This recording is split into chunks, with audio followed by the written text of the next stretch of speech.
যে মানুষটা কাউকে ঠকাতে চায় না, বিশ্বাস করো সেই মানুষটা প্রত্যেকটা মানুষের কাছেই ঠকে যায়।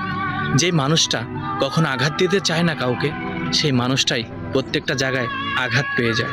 তবুও সেই মানুষটা সৎভাবে বাঁচতে চায়, কিন্তু মানুষ সৎভাবে বাঁচতে দেয় না। তবুও চেষ্টা করা ভালো, সৎপথ মানুষকে সঠিক রাস্তা দেখায়। ভালোবাসা হেরে গেলে কখনো ভেঙে পড়ো না। মানুষ শুধু ঠাট্টা তামাশাই করতে পারবে, তোমার জীবনকে পরিপূর্ণতা এনে দিতে পারবে না।